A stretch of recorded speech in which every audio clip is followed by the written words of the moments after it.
그래서 4강 연이어서 문제의 본질이 딴 게 아닙니다. 하나님과 단절되어서 모든 문제가 온 것입니다. 하나님은 모든 것의 근원입니다. 생명의 근원입니다.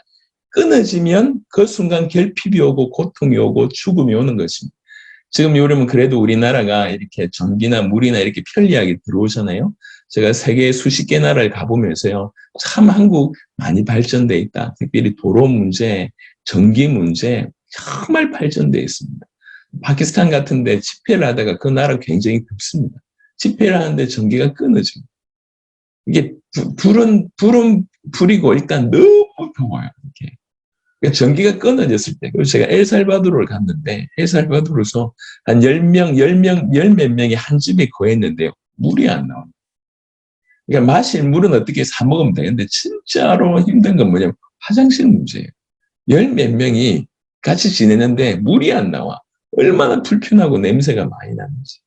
여러분, 우리가 좀 쉽게 이해할 수 있는 얘기만 제가 말씀을 드렸습니다. 하지만 모든 좋은 것의 근원이신 그분과의 끊어짐은 인간에게 바로 고통과 죽음으로 연결됩니다.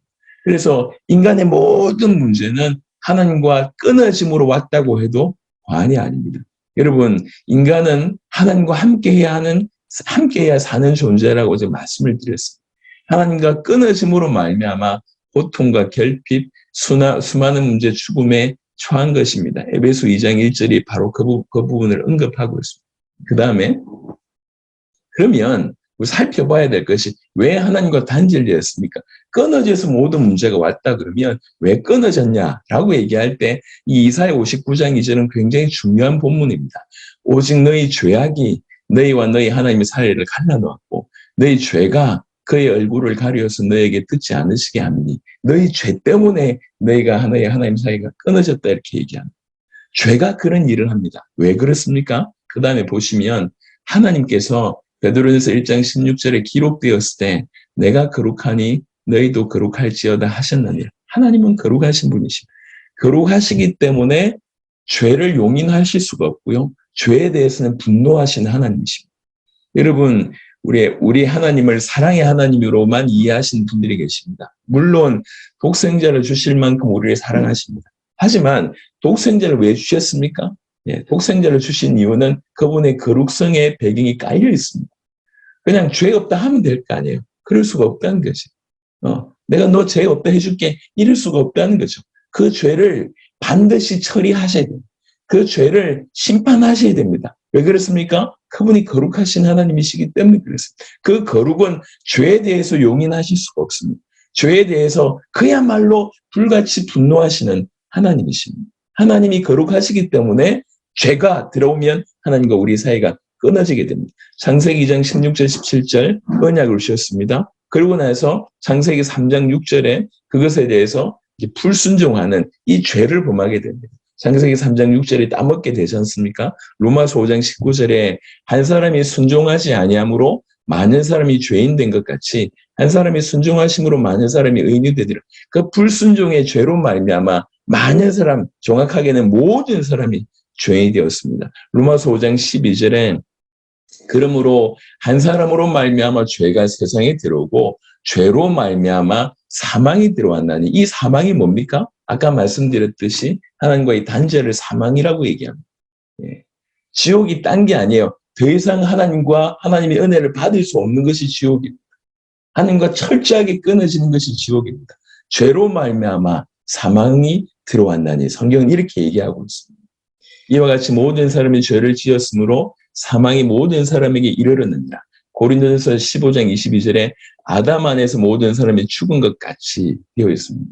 로마서 3장 23절에 모든 사람이 죄를 범하였음에 하나님의 영광이 이르지 못하더니 죄 때문에 하나님의 영광이 이르지 못합니다. 죄가 하나님과 인간의 사이를 갈라냅니다. 죄로 말미암아 사망이 들어왔습니다. 죄 때문에 하나님과 끊어졌다 이렇게 볼 수가 있습니다. 그러면 왜 죄를 범하냐 이렇게 질문할 수 있지 않습니까? 요한일서 3장 8절을 잘 보십시오. 죄를 짓는 자는 마귀에게 속하나니. 여러분 창세기 3장 때도 마찬가지지만 지금도 마찬가지입니다. 모든 죄에는 배경이 사단의 역사가 있다고 볼 수가 있습니다. 끊임없이 우리로 하여금 죄를 범하게 만듭니다. 물론 우리가 지금은 태어날 때부터 죄인이기 때문에 죄를 지어서 죄인이 아니라 죄인이기 때문에 죄를 짓는 그런 존재가 되었습니다. 그런 우리 존재에게 이 죄인이지만 동시에 또 사단의 손아귀 있지 않습니까? 요한복음 8장 44절에 아비의 모습대로 닮아간다는 거죠. 그래서 항상 죄의 배경에는 이 마귀의 존재를 우리가 인식해야 됩니다. 성경은 이렇게 얘기하고 있습니다. 마귀는 어떤 존재냐? 그 전에 이 마귀는 굉장히 강한 자입니다. 이 사단에 관한 얘기를 짧게 좀 훑어보겠습니다. 굉장히 강한 자입니다. 이사야 14장 12절부터 15절을 보니까 14절만 보겠습니다. 가장 높은 구름에 올라 지극히 높은 이와 같아지리라 하는도다. 이 사단이 어느 정도냐면 감히 하나님을 대적할 정도. 그리고 계시록 12장에 보시면 큰 용이 내쫓기니 옛뱀 아까 말씀드렸죠. 곧 마귀라고도 하고 사탄이라고 하며 온 천하를 꿰는 자라.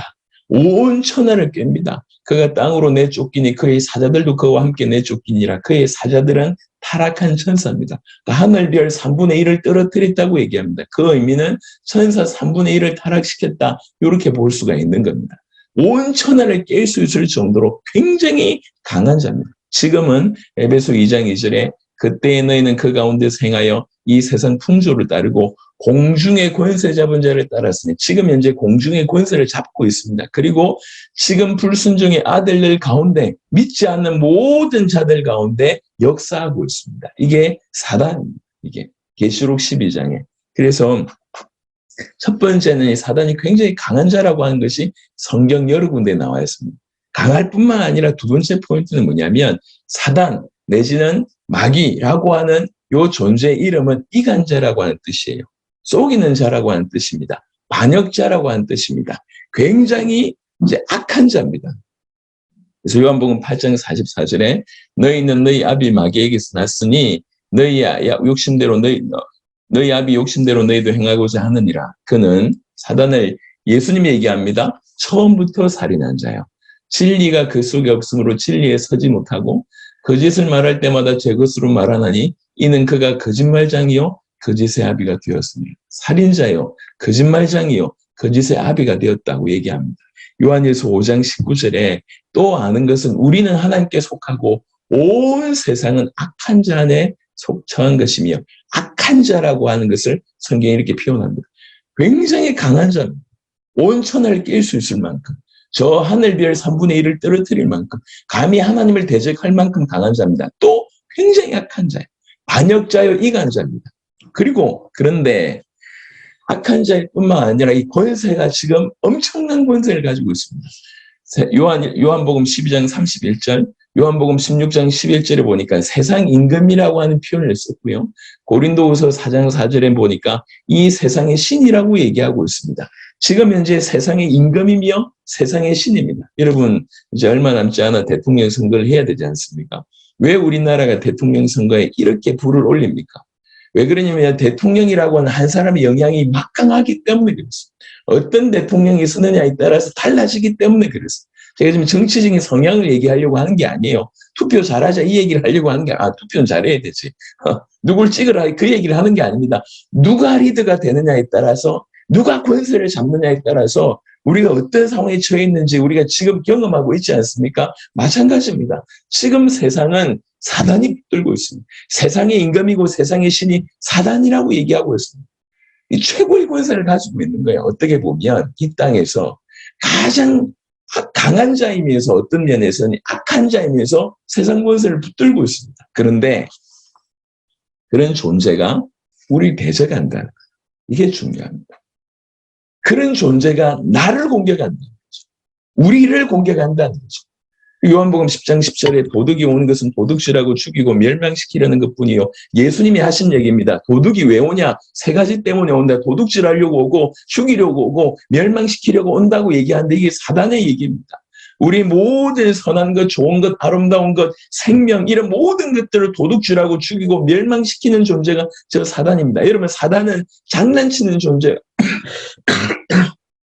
아닙니다. 우리가 하나님의 자녀라고 하는 것을 오해할 수 있습니다. 여러분이 하나님의 자녀라고 하는 것을 매 순간 24시간 100% 신뢰하면서 삽니까? 그렇지 않은 경우들이 많지 않습니까? 근데 사단은 알아요. 우리가 하나님의 자녀면 하나님이 우리 안에 계시다는 걸 압니다. 그런데 보세요. 우리 안에 하나님이 계신 줄 사단이 멀쩡히 알고 있음에도 불구하고 우리를 공격한다. 이거는 장난 수준이 아니에요. 목숨 걸고 공격하는 것. 그러니까 제가 자주 설명하는 것이 출애굽 상황을 보면 10가지 기적을 봤어요. 10가지 재앙을 애국 군대가 봤다고. 그리고 나서 이제 또 쫓아왔어요.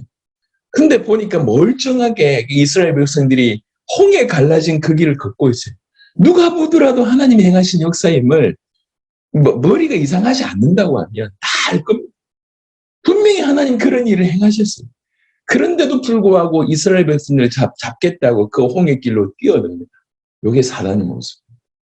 얼마나 악합니까? 얼마나 독합니까? 멀쩡히 이게 하나님 역사임을 알고 10번을 경험하고 지금 홍해 앞에 섰는데 또 그러고 있습니다. 이게 사단입니다. 그러니까 사단은 장난치지 않습니다. 할 수만 있다면 여러분 인생을 철저하게 도둑질하고 죽이고 멸망시키려고 합니다. 근데 이 사단이 얼마나 강한 놈이냐, 얼마나 악한 놈이냐, 얼마나 엄청난 권세를 가지고 있느냐 볼 수가 성경은 이렇게 얘기하고 있습니다. 그래서 우리가 이 사실을 알지 못하면 우리는 100% 당합니다. 내가 예수 믿고 있는데 사단이 공격합니까? 아니요. 불신자는 사단의 자녀입니다. 우리는 대적자가 됐어요. 우리는 대적자라고. 우리는 적군이라고요. 그래서 우리를 더욱 공격을 많이 하는 거예요. 사단의 자녀는 공격할 필요가 없어요. 어떤 면에서 자기 자녀들이야.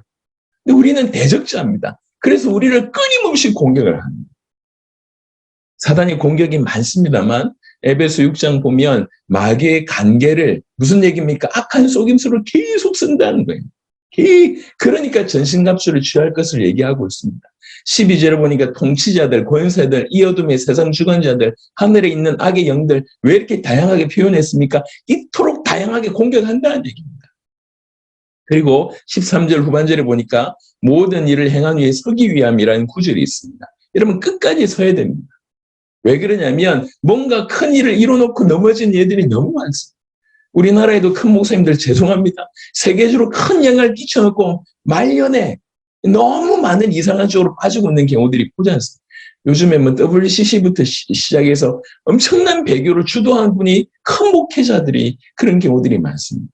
이런 얘기 하려고 하면 시간이 없으니까 그 다음 넘어가 보면 고린도후서 11장 14절에 광명의 천사로 가정하면서 공격합니다. 여러분 가장 강력한 공격은 바로 이겁니다. 우리 옆에서 가장 사랑하는 사람, 가장 신뢰했던 사람이 계속 우리로 하여금 복음에 깊이 들어가지 못하도록 만든다.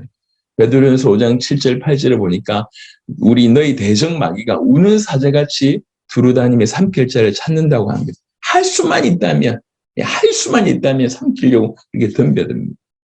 그런데 제일 중요한 사단의 공격은 고린도후서 4장 4절입니다. 우리를 힘들게 하고 어렵게 하고 아프게 하고 이 정도가 아니에요. 사단은 뭐가 중요한 줄 알고 있습니다. 그중에 이 세상의 신이 믿지 아니하는 자들의 마음을 혼미하게 하여 그리스도의 영광의 복음의 광채가 비추지 못하게 하면 이거 불신자들 하는 얘기가 아닙니까? 아닙니다. 믿지 아니하는 자들 현재형입니다. 교회 안에 있지만 믿지 아니하는 자들 있습니까? 많죠. 지금 현재 못 믿고 있는 자들 많습니다. 대부분이라고 해도 과언이 아닙니다. 끊임없이 그들을 혼미하게 해서 그리스도의 영광의 복음, 복음의 광채가 비치지 못하게 한다는데 복음이 뭐냐? 그리스도의 영광의 복음이라고 얘기했습니다. 이 복음의 빛이 못 비치게 한다는 거죠. 즉 복음을 못 깨닫게 한다는 거죠. 복음 못 받게 한다는 거죠. 그래서 제가 이 말씀을 보면서 정말 세계가 이해가 됐어요. 100개국 넘는 나라의 제자를 찾으면서요.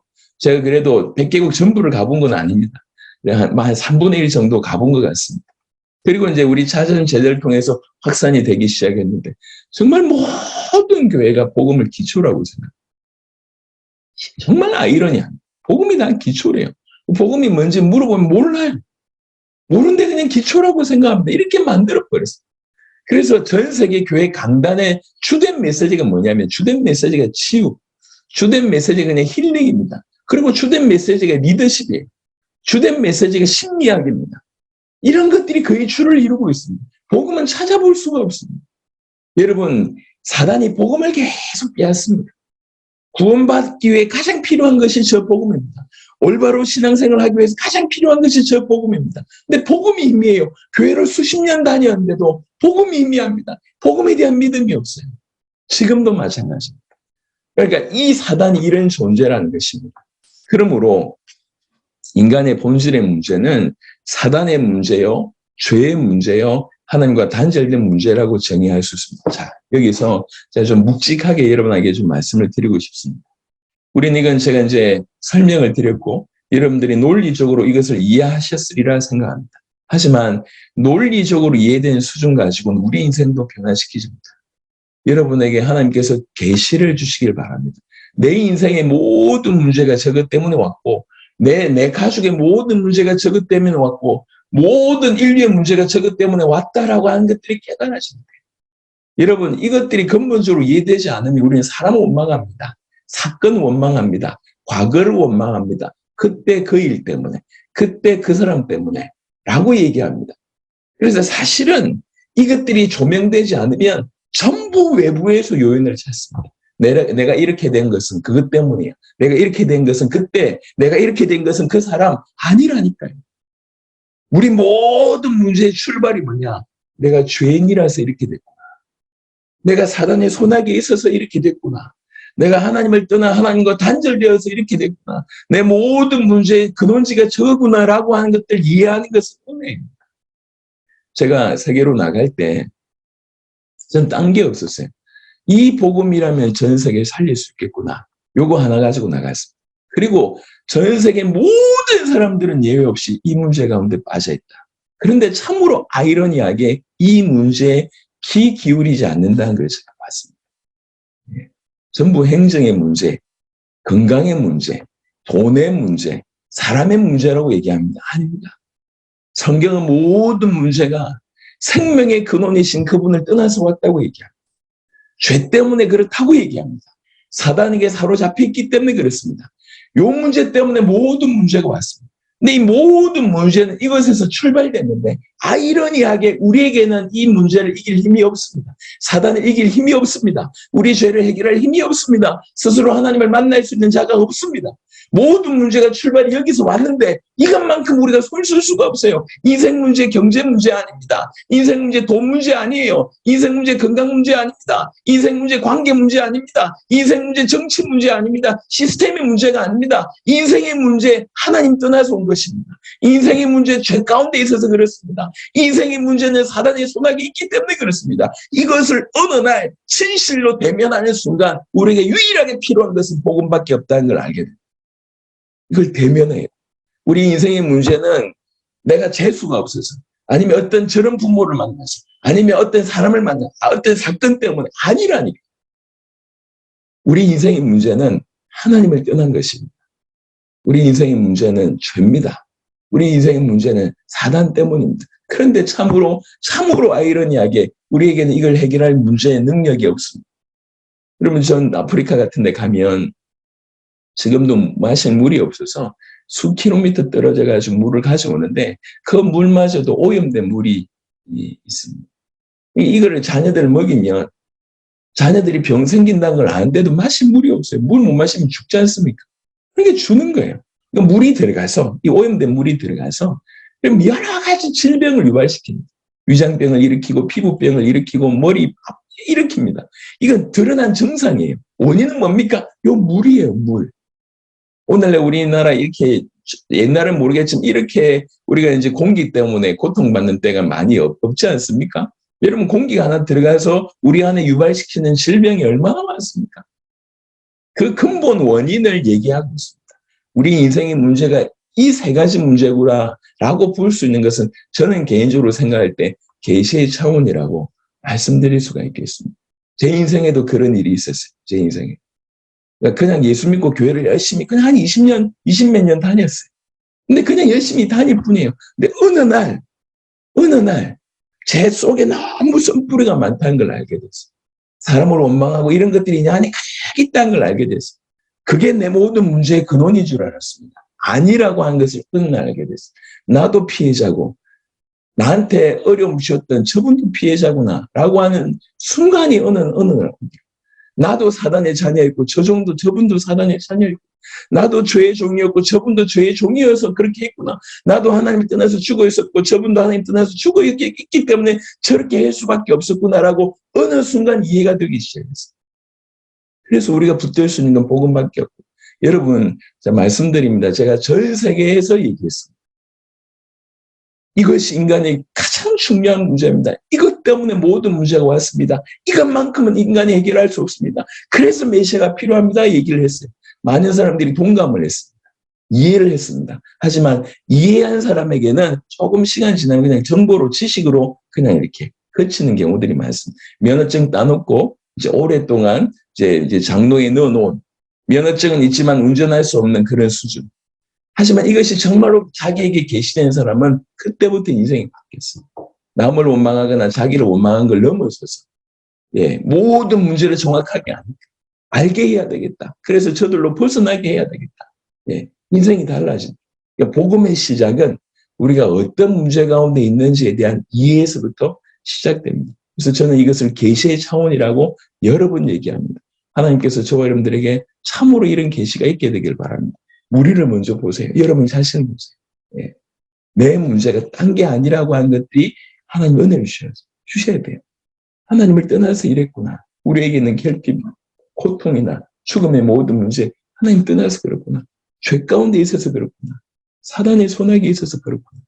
이게 우리에게는 이것 때문에 모든 문제가 왔는데 우리에게는 이게 해결할 힘이 없구나. 이렇게 깨닫는 순간 우리 눈을 돌려서 우리와 사람에게 찾지 않고 눈을 돌려 하나님을 바라보게 돼 있는 거지. 그때야 복음이 오직 유일하게 이 복음밖에 없구나라고 하는 답이 우리 한 저 밑바닥에서 올라오게 돼요. 그래서 제가 이 답을 얻다 보니까 세계에 나갈 때 제가 한국말밖에 못해요.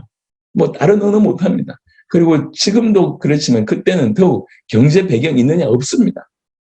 아는 인간관계 훌륭한 인간관계 있냐 아무것도 없습니다. 아무것도 없어요. 근데 제 마음에 이 복음이라면 전 세계에 살릴 수 있겠다.